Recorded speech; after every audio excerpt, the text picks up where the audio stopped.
अस्सलाम वालेकुम my YouTube family, welcome back to my channel food हट।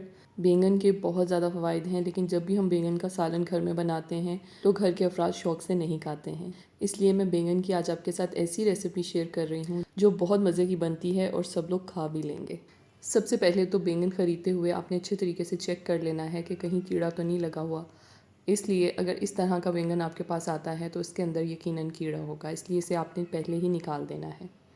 और बाकी चीज़ें देख लें, हम इसमें प्याज डालेंगे, टमाटर डालेंगे, हरी मिर्च डालेंगे, थोड़ा सा हरा धनिया इस्तेमाल करेंगे और साथ ही कुछ पुदीने के पत्ते हैं जिन्हें मैंने भिगो के रखा हुआ है ताकि इसके ऊपर जो भी रेत और मिट्टी वगैरह होती है वो निकल जाए।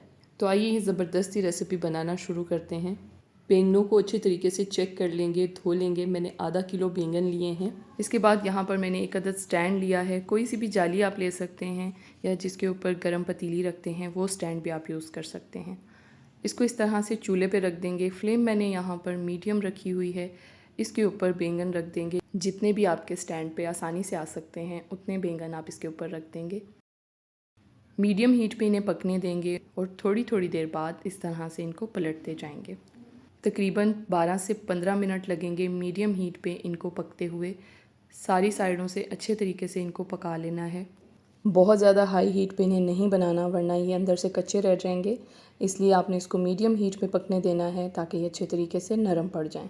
यहाँ पर इन्हें पकते हुए तकरीबन 12 से 15 मिनट हो चुके हैं। अब मैंने चूल्हे से उतार लूँगी और एक बाउल में मैंने ठंडा पानी डाला है। आप चाहें तो थोड़ी सी इसमें बर्फ़ भी डाल सकते हैं। उस बाउल में मैं ये सारे बैंगन डाल दूँगी। बाकी के बैंगनों को मैंने दूसरे चूल्हे पे रख दिया था पकने के लिए, वो भी पक चुके हैं। वो भी इसमें डाल देंगे। ठंडे पानी में इन्हें थोड़ी देर के लिए भिगो देंगे। उसके बाद इनका छिलका उतारेंगे। हाथ की मदद से इस तरह से बहुत आसानी से इनका छिलका उतर जाता है। इस तरह से बैंगन बनाने में इनकी तासीर ठंडी होती है और गर्मियों के मौसम में बैंगन की ये सब्ज़ी बहुत मज़े की लगती है। ये देखें, यहाँ पर मैंने छिलका उतार लिया है और इसके बाद इस तरह से ये बिल्कुल साफ़ हो गया है। सारे बैंगनों के छिलके उतार लेंगे और इन्हें एक तरफ रखते जाएंगे। अब बहुत अहम स्टेप है, ये स्टेप आपने मिस नहीं करना वरना आपकी सारी डिश ख़राब हो सकती है। इसकी डंडियाँ उतार लेंगे। इसके बाद इनको इस तरह से खोल के चेक कर लेंगे। बैंगन के अंदर बहुत ज़्यादा कीड़ा होता है, इसलिए आपने यहाँ इस स्टेज पे लाजमी चेक कर लेना है कि कहीं कोई कीड़ा तो नहीं है। अगर इसके अंदर कीड़ा है तो आप उसको अलहदा कर देंगे। बैंगन आप आधा किलो से 1 किलो तक ले सकते हैं, आपकी मर्ज़ी है जितने भी आपने बनाने हैं। अब इन्हें अच्छे तरीके से इस तरह से मैश कर लेंगे। फ़ोक की मदद से मैश कर लेंगे या फिर आप इसे कूट भी सकते हैं। अब यहाँ पर मैंने दही लिया है, उसे अच्छे से फेंट लिया है। अगर आपने आधा किलो बैंगन लिए हैं तो उसके लिए 1 पाव दही काफ़ी होगा। अब इसमें 1 टीस्पून भुना हुआ कुटा हुआ ज़ीरा डाला है और साथ ही मैंने 1 टीस्पून नमक डाला है। आधा किलो बैंगनों की रेसिपी मैं आपको बता रही हूँ। अब यहाँ पर मैंने एक मीडियम साइज़ की प्याज ली है, उसे बारीक चॉप करके इसमें शामिल कर दिया है। एक ही टमाटर को बारीक काट के डाला है। 2 हरी मिर्चें हैं, उन्हें बारीक काट के डाल दिया है। हरा धनिया लिया है, इसे भी काट के डाल देंगे और साथ ही कुछ पुदीने के पत्ते हैं, उसे भी इस तरह हाथ से तोड़ के इसमें शामिल कर देंगे।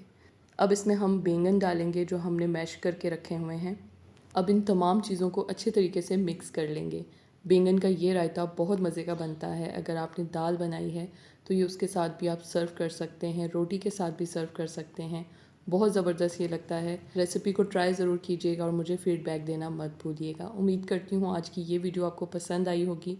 वीडियो पसंद आई है तो लाइक करें, फ्रेंड्स के साथ शेयर करें। मेरे यूट्यूब चैनल फूड हट पे अगर आप नए हैं तो इसे सब्सक्राइब कर दें और साथ लगे बेल आइकन को भी प्रेस कर दिया करें ताकि जब भी मैं वीडियो अपलोड करूं तो आपको उसका नोटिफिकेशन मिल सके। मज़ीद अपडेट्स के लिए मुझे इंस्टाग्राम और फेसबुक पे भी फॉलो करें। अगली वीडियो में मिलते हैं किसी नई रेसिपी के साथ। अल्लाह हाफिज़।